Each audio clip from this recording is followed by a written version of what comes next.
We are not in a bad market. I feel like we're in a normal market.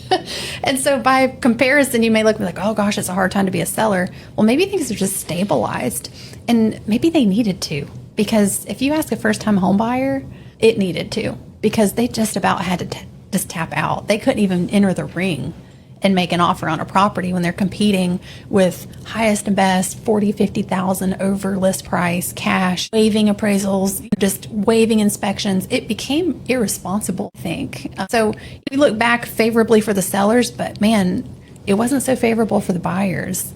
And I think it took a different skill set to represent a buyer in that time period versus now. So it's not that you ever don't need skill. You need to apply them correctly in the right market environment to serve your client.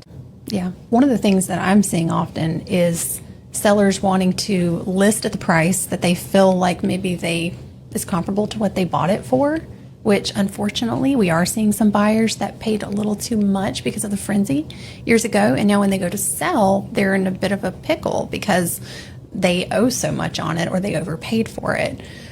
So I think also just setting those expectations of what is the list to sell price ratio in this market, in your price range, and price it properly. I feel like that's more important than ever right now, because the strategy of listing it high and giving yourself a ton of negotiating room, it backfires in this market.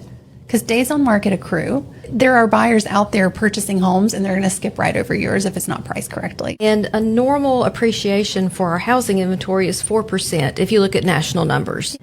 And when we balanced in 2022 to 2023, during the good days, we were seeing appreciation of double digits month over month. It wasn't sustainable. It was not sustainable for the market. And now when they come and sit down with you, they're looking at a seller net and they're going, well, I'm not really going to make much money. I don't have any market appreciation. That's because we balanced. And instead of double digit appreciation, we're 4% year over year. And when you factor in their expenses and any improvements they've done, sometimes they may be bringing money to the table or losing a down payment that they put down when they did their 20% deposit.